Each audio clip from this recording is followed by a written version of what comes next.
अगला European traveller है मनुची, MANUCCI, मनुची। हाथों की रफ्तार बनाए रखें। ये कौन थे? ये इटालियन ट्रैवलर थे।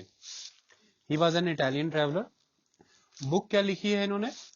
He wrote a book description of historical accounts. Very important book. कई बार MCQ आता है कि डिस्क्रिप्शन ऑफ हिस्टोरिकल अकाउंट्स की बुक किसने लिखी है? मनुची ने। और इसमें ये क्या बताता है? Shahjahan was a drunkard but was guided by public welfare.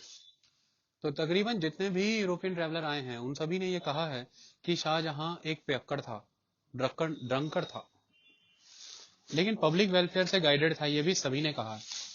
तो हमें nature of the ruler identify करने का मौका मिल जाता है। यहाँ से हम सोवरेनिटी का नेचर भी आइडेंटिफाई कर पाते हैं। नेचर ऑफ द स्टेट भी क्लियर होता है कि स्टेट बेनेवलेंट था, पब्लिक वेलफेयर की कंसेप्ट पे बिल्डअप था, क्या था। अगला पॉइंट लिखिए, provincial governors were cruel and corrupt and central government exercised no control over them. तो यहां से ये क्लियर होता है कि शाहजहां के समय तक प्रोविंशियल गवर्नर्स काफी इन्फ्लुएंशियल हो चुके थे, उनकी स्ट्रेंथ काफी बढ़ चुकी थी, और सेंट्रल गवर्नमेंट का होल्ड उस लेवल पे नहीं रहा था जैसा कभी अकबर और जहांगीर के समय में रहा हो। यहीं से आप देख सकते हैं कि मुगल एम्पायर का डिक्लाइन भी कहीं ना कहीं शुरू हो जाएगा। तो हम इन ट्रेवलर्स के अकाउंट से आइडेंटिफाई कर सकते हैं कि कहां कहां पर प्रॉब्लम्स थी। Provincial governors were cruel and corrupt and central government exercised no control over them. Manucci के बारे में यह कहा जाता है, यह बहुत इंपॉर्टेंट पॉइंट मनुची ने बताया, और ब्रिटिशर्स और आने वाले यूरोपियंस के मुंह पर यह करारा तमाचा था। मनुची कहता है, I was deprived of all my possessions by governor of Goa.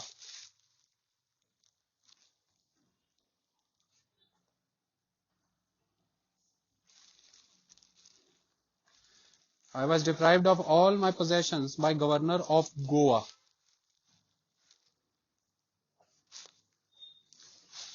Okay, तो फिर यहां से पता क्या लगा कि Mughal administration as compare to Portuguese administration ज्यादा बेटर थी। जहां जिस एरिया में पोर्तुगीज एडमिनिस्ट्रेटर थे उनसे कहीं ज्यादा बेटर मुगल एडमिनिस्ट्रेटर थे। तो अगली लाइन है, Mughal administrated territories were better than the Portuguese administrated territories like Goa. Mughal administered territories were better than the Portuguese administered territories like Goa. Mughal administered territories were better than Portuguese in administered territories like Goa. अब दारा के बारे में वो क्या बताएगा? दारा शिको के बारे में। Dara Shikoh was an affectionate prince. Dara Shikoh was an affectionate prince who loved company of Sufi saints. Dara Shikoh was an affectionate prince who loved company of Sufi saints.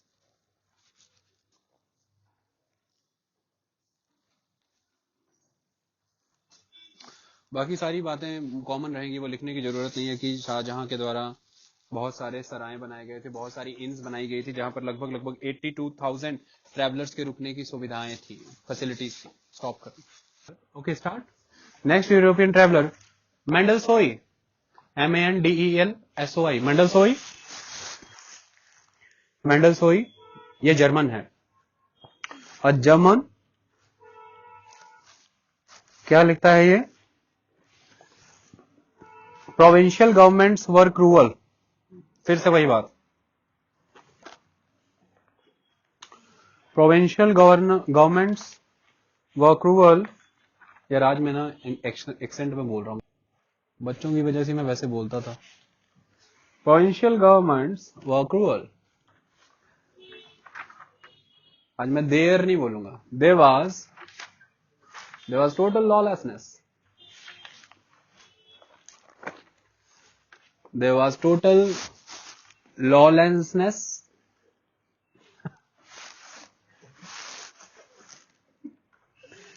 and once he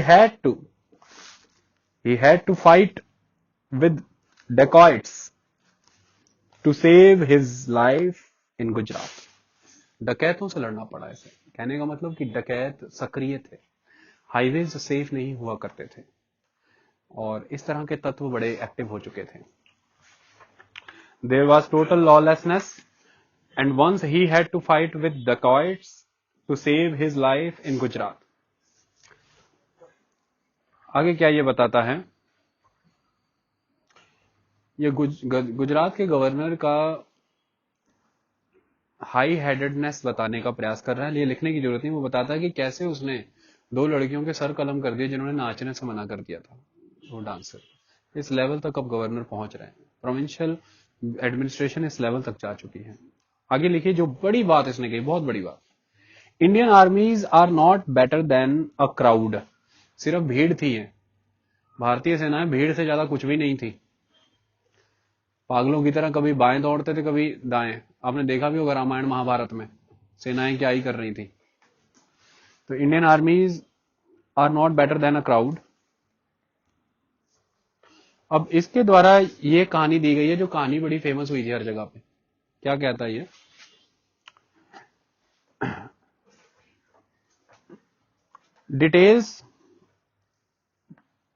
details of architecture of Taj Mahal, details of architecture of Taj Mahal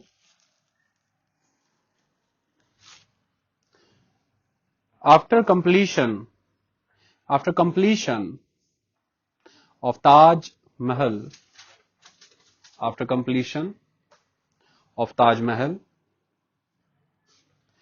hands of all artisans were chopped off। वो जो कहानी आपने बचपन सुन रखी कि सबकी बाहें काट दी गई थी। Hands of all artisans were chopped off and put in prisons on fort of Agra। और फिर उन्हें कैद भी कर दिया गया था कि वो बाहर आकर किसी को डिजाइन या कुछ चीज शेयर ना कर पाए। And put in prison in the fort of Agra so that they would not be able to construct any structure like that. बस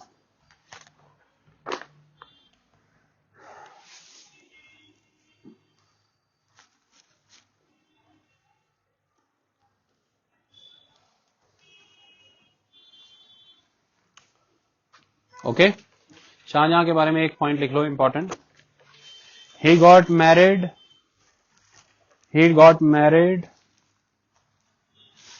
to Arjumand Bano Begum.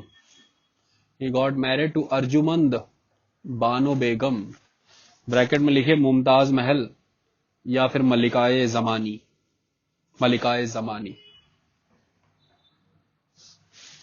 he got married to Arjumand Bano Begum, bracket में लिखिए मुमताज महल मलिकाए जमानी।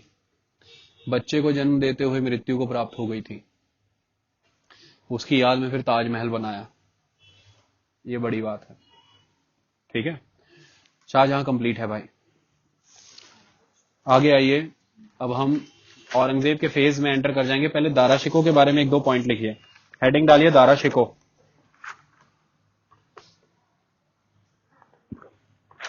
Dara Shikoh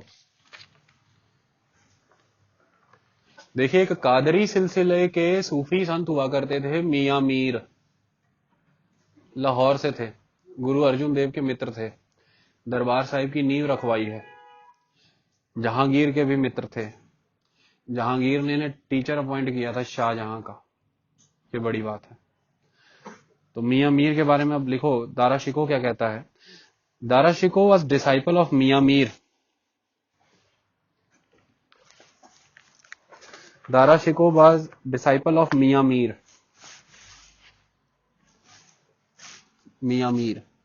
He was Sufi and Shia by conviction। बहुत बड़ा question ये, bye conviction ये शिया था।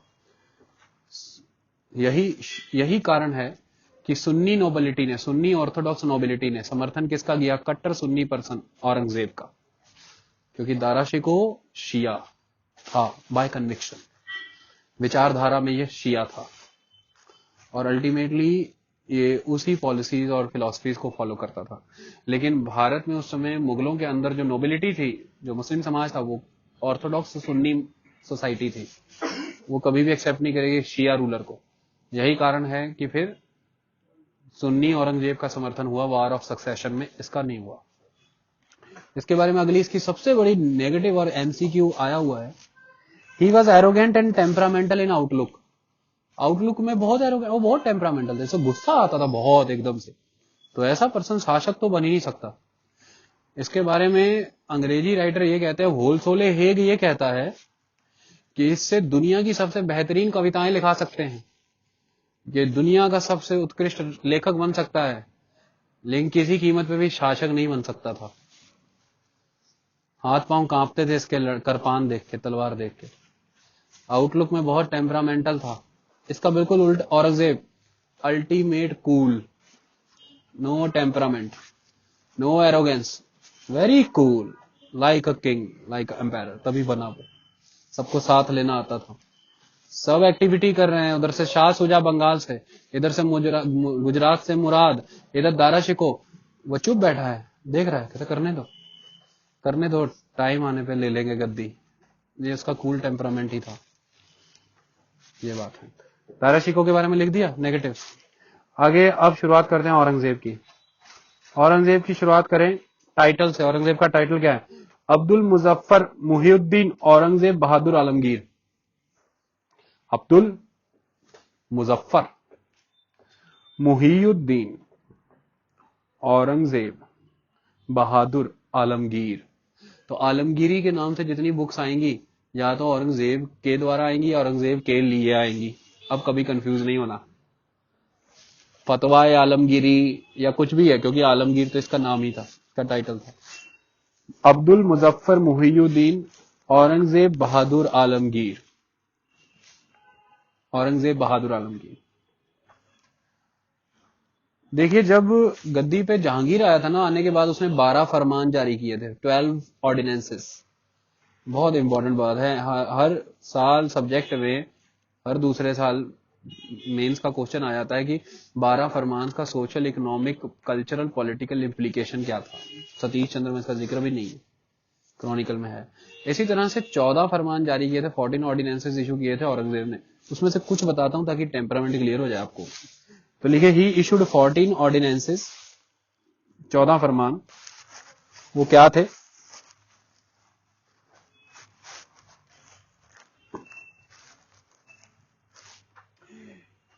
He asked Mansabdars to repair old mosques and build new ones.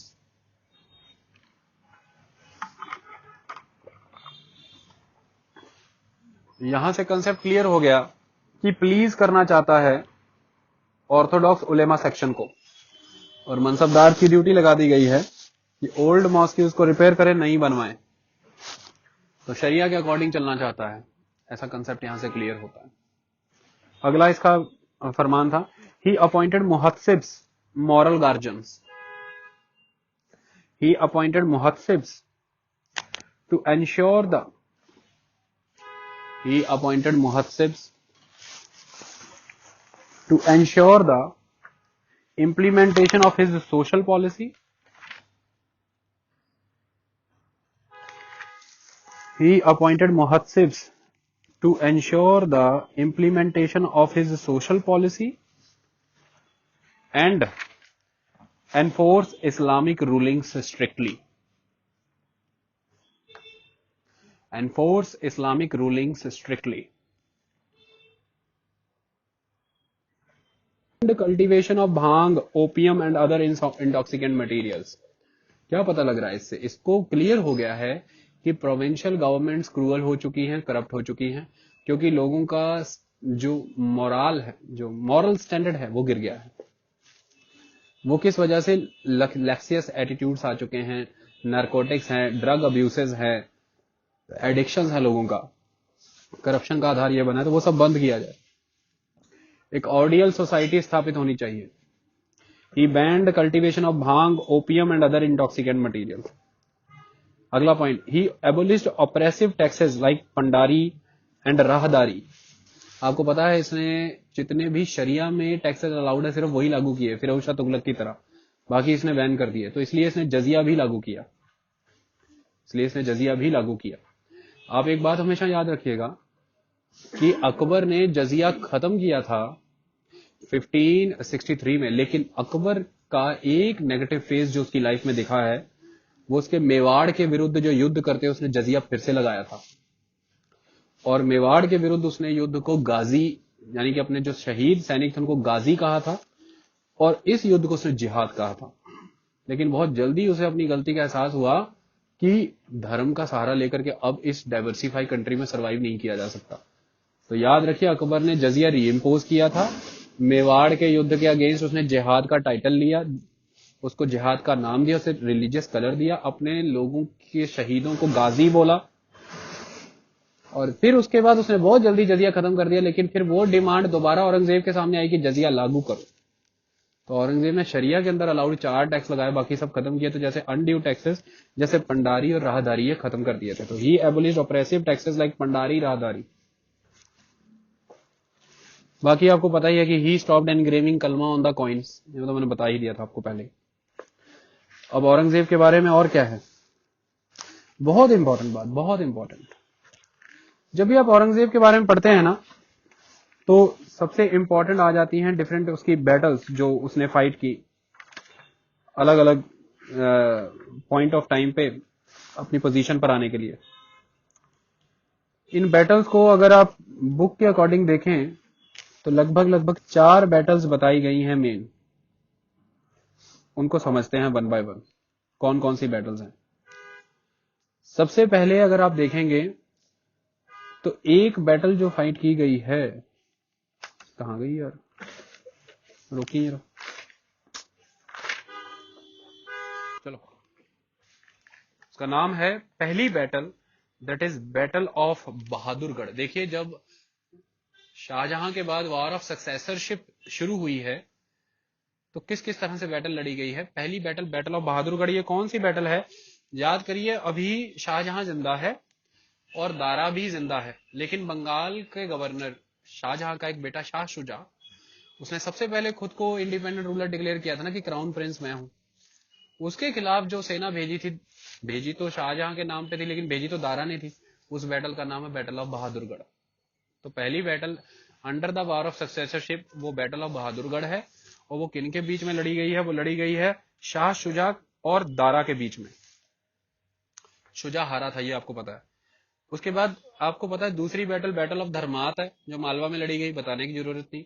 तीसरी battle आपको पता है बैटल ऑफ सामूगढ़ है, जो आगरा में लड़ी गई, बताने की जरूरत नहीं, सबसे डिसिसिव बैटल है, और इसके बाद गद्दी पे औरंगजेब आ जाएगा। चौथी बैटल बैटल ऑफ देवराय है, जब वापस आया था फिर से दारा शिकोह।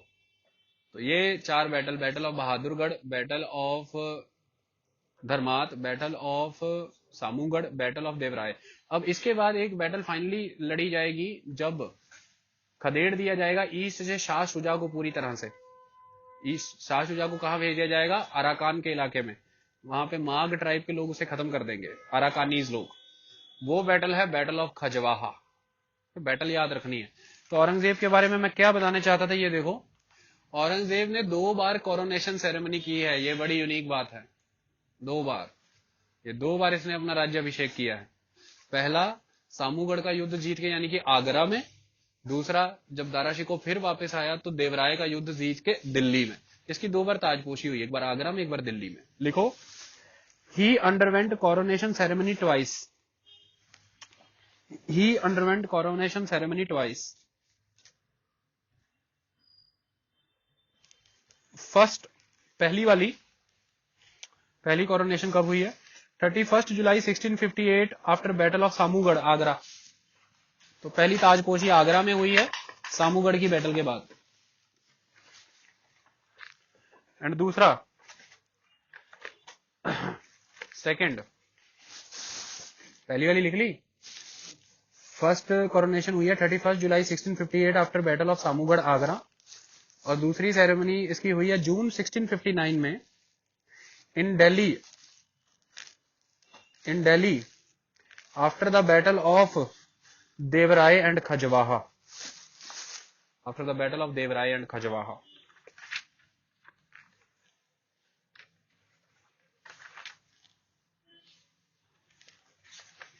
ओके, ये सारा क्लियर हो गया आपको? तो बस यही इंपॉर्टेंट एस्पेक्ट था, बाकी सारा कंसेप्ट आपको क्लियर है, सब कुछ पॉलिटी के ऊपर। तो जब हम मुगल पॉलिटी की बात करते हैं, उसमें जो क्रॉनिकल्स का ये जो चैप्टर है, इसकी खासियत ये है कि इसने सब कुछ एक जगह पे कलेक्ट कर दिया है। सबसे पहला कंसेप्ट सोवरेनिटी का है। मैं नहीं बताऊंगा क्यों, हमने न्यू एनसीईआरटी में बहुत डिटेल में पढ़ा है, यहाँ पे तो बहुत कम बताया, वहां पे बहुत डिटेल में पढ़ा। मुगल पॉलिटी के हाइलाइट्स लिखो। पहला पॉइंट लिखिए,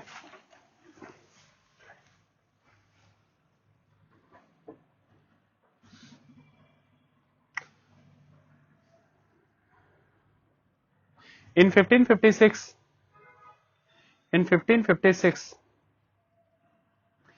at the battle of Ushtagram,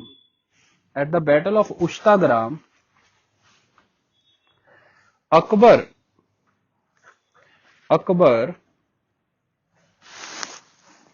Mughal polity पे आ गए हम, सारे रूलर्स एंड हैं।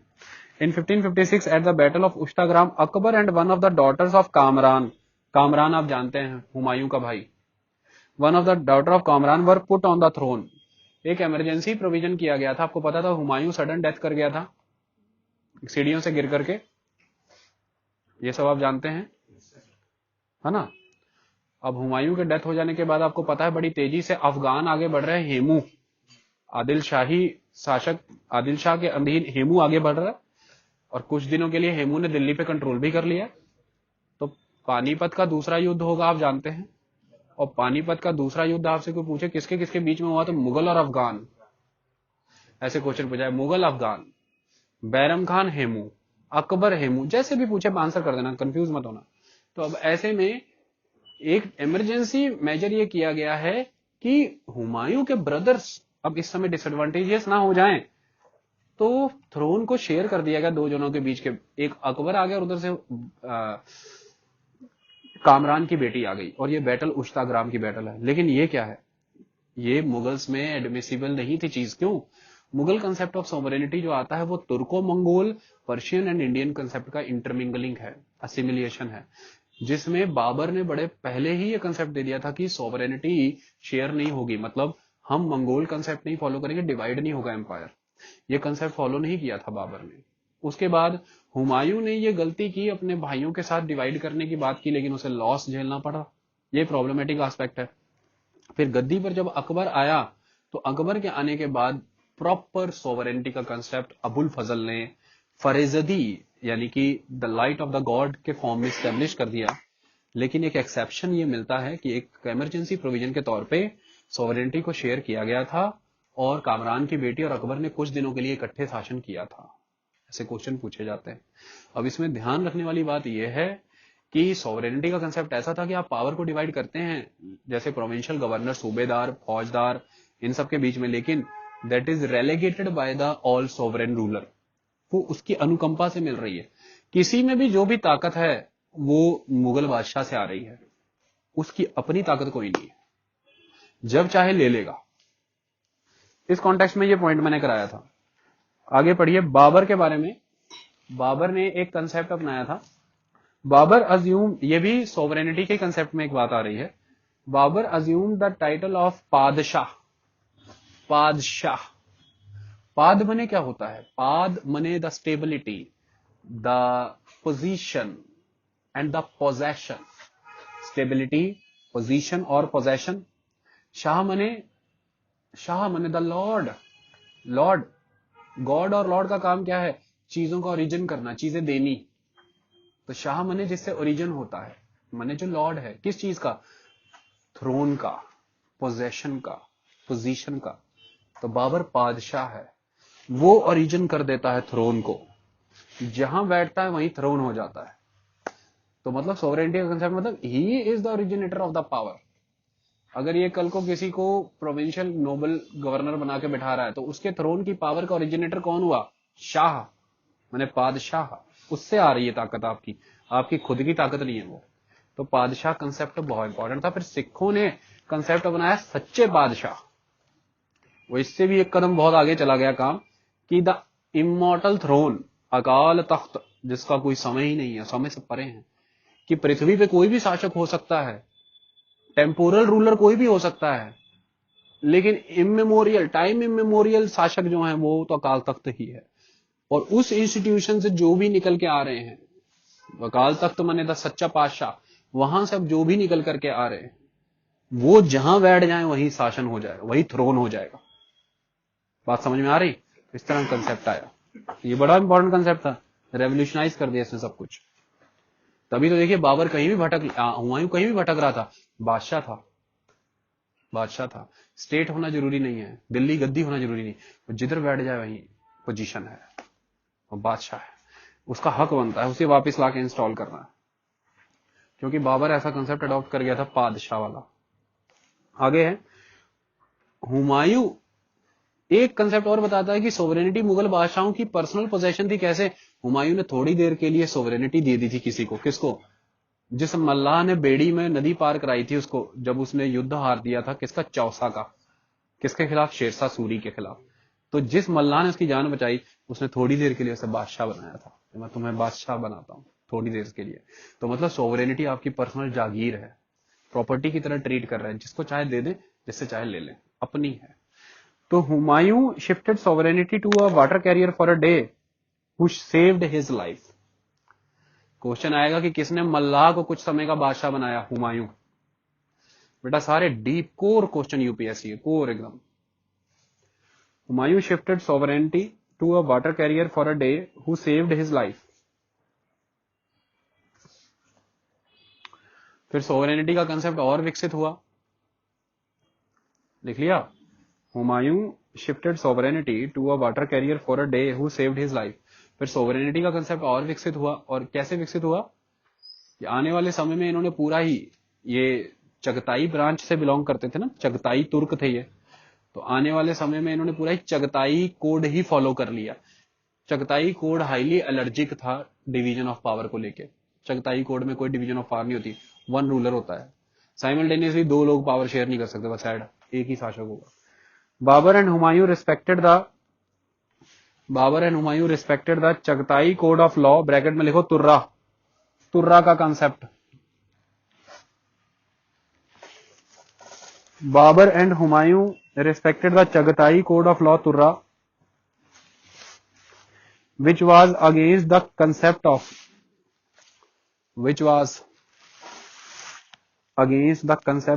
more than one ruler at one time. Babar and Humayun respected the Chagatai code of law, which was against the concept of more than one ruler at one time.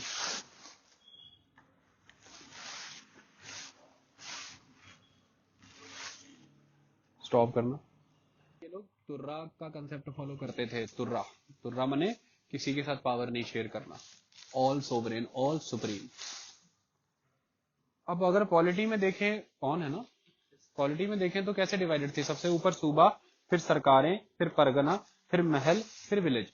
सूबा सूबेदार के under आ जाता था, उसके बाद सरकार आ जाती थी, फिर परगने आ जाते थे, फिर महल आ जाता था, फिर विलेज आ जाते थे। ये सारा कंसेप्ट है। इसमें एक चीज ऐड की है नए शाहजहां ने, तो सरकार और परगना के बीच में एक नया यूनिट एडमिनिस्ट्रेटिव ऐड किया, चकला। चकला क्या होता था? It is a cluster of the Parganas. तो ग्रुप ऑफ परगना और the cluster of the Pargana is the चकला। चकला सिस्टम इंट्रोड्यूस किया, चकला यूनिट ऑफ एडमिनिस्ट्रेशन शाहजहां ने, याद रखना। अब इसमें एक और इंपॉर्टेंट बात बतानी है आपको। ये सारी बातें ठीक हो गई, सरकार, सूबा है, सरकार है, परगना, महल है, विलेज, लेकिन एक सूबे के अंदर, एक प्रोविंस के अंदर एक बंदरगाह आता है, अगर बंदरगाह, पोर्ट, तो वो रूल फॉलो होता है जो आज भी हो रहा है, आज दिन तक। बंदरगाहों का महत्व समझते थे व्यापार के माध्यम से मुगल्स, इसलिए बंदरगाह प्रोविंशियल गवर्नमेंट के अंडर नहीं आती थी, सीधा सेंट्रल गवर्नमेंट के अंडर आती थी। बड़े यूनिक मैकेनिज्म से उसे मैनेज किया हुआ था। लिखो लिखो, पोर्ट एडमिनिस्ट्रेशन, हेडिंग डालो पोर्ट एडमिनिस्ट्रेशन। पानी कड़ा हो गया, एडमिनिस्ट्रेशन लिखिए। अब इसमें पॉइंट लिखिए, port administration was independent of the provincial authority. Port administration was independent of the provincial authority.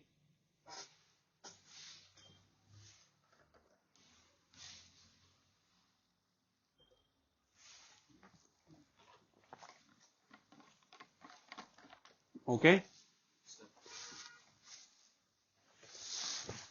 The governors of the ports,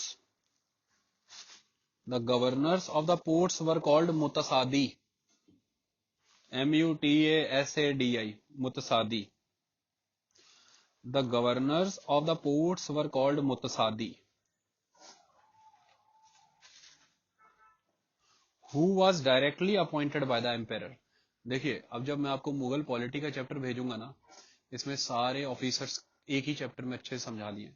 आपको हर ऑफिसर की अपॉइंटमेंट कौन कर रहा है, जैसे वजीर की अपॉइंटमेंट डायरेक्ट एम्पेरर कर रहा है, उसके बाद दीवान की अपॉइंटमेंट सीधा एम्पेरर कर रहा है, लेकिन बख्शी की अपॉइंटमेंट इंपीरियल ऑफिस कर रहा है। ऐसी बातें MCQ में आती है, ये ध्यान देना है। दूसरी बात, किसके क्या वर्किंग एरियाज हैं, मैं अभी लिखाने जा रहा हूं, इस फॉर्मेट पे सबके वर्किंग एरियाज पढ़ लेना। अपॉइंटमेंट कौन कर रहा है, कौन किसको रिस्पॉन्सिबल है, और किसके क्या वर्किंग एरियाज है, ये डीमार्केटेड वे में पढ़ लेना। सारा चैप्टर बहुत अच्छा है, आपने सारा पढ़ा हुआ है पहले। तो governors of the ports were called mutasadi who was directly appointed by the emperor. देखिए, सेंट्रल गवर्नमेंट के अधीन है, डायरेक्टली अपॉइंटमेंट कर रही है सेंट्रल गवर्नमेंट, एम्पेरर खुद कर रहा है। प्रोविंशियल अथॉरिटी से ये इंडिपेंडेंट है, प्रोविंशियल गवर्नमेंट का इस पे कोई रूल नहीं। और वर्किंग एरिया इसके क्या है, पहला पॉइंट इसके वर्किंग एरिया में, कलेक्टेड टैक्स ऑन मर्चेंडाइज। कोई भी मर्चेंडाइज पे ये टैक्स कलेक्ट करता है, collected tax of on merchandise. तो पोर्ट पे है तो नेचुरली मर्चेंडाइज से टैक्स ही लेना इसका काम होगा। अगला है मेंटेन्ड कस्टम हाउस, तो कस्टम हाउस मेंटेन करता है, कस्टम ड्यूटीज लगाना इसका काम है, कस्टम क्लियरेंसेस देना इसका काम है, चेकिंग करना इसका काम है, सब कुछ इसका काम है देखना। And supervise the mint hall at the port, जो वहां पे मिंट लगी होती हैं उसको देखना भी इसका काम है। एक एक एरिया से आ रहे हैं, कुछ करेंसी लेकर के आ रहे हैं, भारत से कोई करेंसी चाहिए आपको, तो बंदरगाह पे ही होता है ये, जो भी आपकी मिंटिंग हाउसेस रहेंगे वो वहीं पे रहेंगे, तो अल्टीमेटली उसको भी सुपरवाइज यही करता था। तो मुतासादी के रोल देखिए क्या क्या है, मिंट हाउस को भी कंट्रोल कर रहा है, कस्टम हाउस भी मेंटेन कर रहा है, मर्चेंडाइज पर टैक्स भी कलेक्ट कर रहा है, सारे काम मुतासादी करता है। तो ये पॉलिटी में इंपॉर्टेंट था, उसके बाद सारा बाकी तो आप कर ही लोगे। अब हम आते हैं रेवेन्यू सिस्टम पे। रेवेन्यू सिस्टम, देखिए जब हम रेवेन्यू सिस्टम की बात करते हैं तो सबसे पहला एस्पेक्ट, अब जो रेवेन्यू सिस्टम आपने बहुत डिटेल में पढ़ा है और डीपली पढ़ा है, देखिए उसमें कुछ कुछ इंपॉर्टेंट बातें हैं जो आपको अब ऐड करनी है। वो क्या है, लिखिए, डिमार्केट कर देते हैं बिल्कुल, एक पैराग्राफ है पूरा, लिखिए ताकि समझ आ जाए। Central feature of the agrarian system under the Mughals, central feature of the agrarian system under the Mughals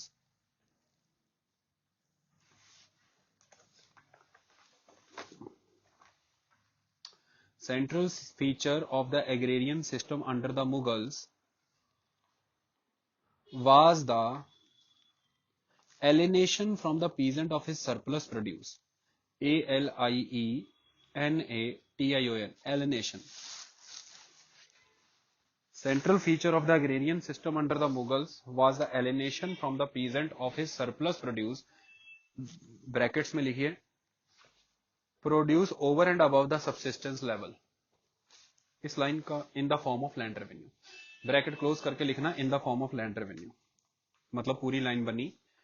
central feature of the agrarian system under the Mughals was the alienation from the peasant of his surplus produce, bracket open, produce over and above the subsistence level, bracket close, in the form of land revenue. Okay, क्या समझा रहा है ये कि Mughals के समय में जो भी सरप्लस प्रोड्यूस हुआ करता था उसे लैंड रेवेन्यू के फॉर्म में लिया जाता था। माने कि जो आप अपना शेयर मांग रहे हैं पीजेंट्री से, वो पहले तो in the form of revenue on the crop ले रहे हैं, जमीन में हस्तक्षेप नहीं कर रहे हैं।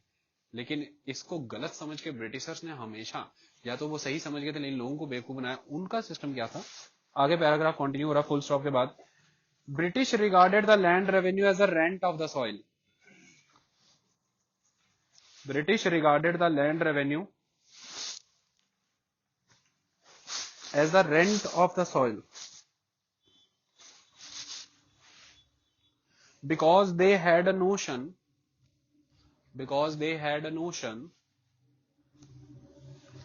that the king was the owner of the land। मतलब आप किसी जमीन का किराया किसी से तब लेंगे जब आप मानते हैं कि आप उस जमीन के मालिक हैं, सामने वाला नहीं, वो किराएदार है, वो रेंटियर है, इसलिए आप रेंट ले रहे हैं। लेकिन जब आप ये मानते हैं कि सामने वाला जो खेत में हल चला रहा है वही मालिक है उसका, तो हम सिर्फ as a protection, as a justice providing machinery, हम सिर्फ उससे लगान लेंगे। तो ये फर्क था। मुगल लगान ले रहे हैं, मतलब रेवेन्यू ले रहे हैं क्रॉप पे ऊपर, जमीन पे मालिकाना हक नहीं ले रहे, वो उसी का ये जो जमीन जोत रहा है, रेंट नहीं ले रहे, रेवेन्यू ले रहे। लेकिन ब्रिटिशर्स रेवेन्यू भी लेते थे, रेंट भी लेते थे, याद रखना। मालिक भी खुद बन गए जमीन के, रेंट भी ले रहे हैं, और क्रॉप के मतलब ये रूम है, फसल लगाओ ना लगाओ रेंट तो देना ही है, ये रेंट हो गया क्योंकि अब मालिक कोई और है। और जब इसमें फसल लगेगी उस फसल के ऊपर भी रेवेन्यू लेंगे, वो रेवेन्यू हो गया। आई बात समझ में, ये इंपॉर्टेंट है, ये फर्क आ गया, इसलिए निचुड़ गए हमारे किसान अंग्रेजों के आने के बाद। रेवेन्यू उतना ही लगता है लेकिन रेंट के बाद रेवेन्यू लिया जाता है। अकबर ने 1574-75 में करोड़ी सिस्टम लागू किया था। तो मैंने क्वेश्चन बनाया why Karori system introduced in 1574-75। चलो बताते हैं। अलाउद्दीन खिलजी इतिहास में जाना गया है एडवेंट ऑफ द मुस्लिम के बाद लैंड की मेजरमेंट के लिए। शेरशाह सूरी जाना गया है जब्ती सिस्टम के लिए। जब्ती सिस्टम मतलब कि आप लैंड मेजर कर लीजिए और high, medium and low quality soils को आइडेंटिफाई कर लीजिए, और वहां पे जो क्रॉप हो रही है लास्ट 10 ईयर के अराउंड, उसका एवरेज निकाल दीजिए और उसका 1/3, उस एवरेज का 1/3 आप टैक्स लगा दीजिए। ये जब्ती सिस्टम भारत में फॉलो किया अकबर ने। 1563 के अराउंड जब्ती सिस्टम लागू कर दिया और फॉलो हो रहा है, चल रहा है। लेकिन with the passage of time Akbar को समझ आया कि this is not good. Climate change हो जाता है एक जगह से दूसरी जगह जाने में, nature of the soil change हो जाती है, फर्टिलिटी का लेवल बदल जाता है, विलेजेस का मंडियों से दूरी, डिस्टेंस चेंज हो जाता है, लागत कीमत बदल जाती है, कच्चा माल जो किसान को लाके लगाना है वो कहीं से लाना पड़ता है, कहीं पे बिल्कुल नजदीक, कहीं पे दूर। तो पूरा सिस्टम कैओस में, और हमने पूरा ही एक जब्ती सिस्टम के माध्यम से हाई, मीडियम, लो सॉइल का एक ही एवरेज निकाल के उसका एक ही सेम टैक्स सभी पे यूनिफॉर्म वे में लगा दिया। This is not correct. Akbar को अपने ये रियलाइजेशन हुआ तो अकबर ने क्या किया, on the basis of same fertility, on the basis of same climate, on the basis of the nearness of the village to the mandi, continuous circle create किए गए, कॉन्टिन्यूअस सर्कल। और इस सर्कल को कहा गया दस्तूर, दस्तूर सर्कल। और हर सर्कल पे एक ऑफिसर अपॉइंट किया गया जिसका नाम था करोड़ी, क्योंकि उसे वहां से 1 करोड़ दाम इकट्ठे करने ही थे लगान में। और फिर इन सर्कल्स के अकॉर्डिंग इनकी fertility, climatic condition, nearness of the village to the mandi के बेसिस पे ये कॉन्टिग्यूअस लैंड के सर्कल कार्व आउट किए, उनके ऊपर करोड़ी बिठा दिया और फिर उससे लगान लेना शुरू किया। तो ये अकबर को लगा कि ज्यादा रेलेवेंट है। ये कब हुआ, 1574-75 में। ये ऐसे पक्का क्वेश्चन आता, करोड़ी सिस्टम कब लागू किया, करोड़ी कौन होता था। इससे पहले क्या होता था, 2 ऑफिसर होते थे। एक ऑफिसर, ये शेरशाह सूरी के समय से, एक ऑफिसर होता था शिकदार, शिकदारन, शिकदार। शिकदार का काम होता था प्रोविंस लेवल पर, लोकल लेवल पर, परगना लेवल पर। शिकदार का काम है परगना लेवल पर टैक्स का कलेक्शन करना, और मुंसिफ का काम है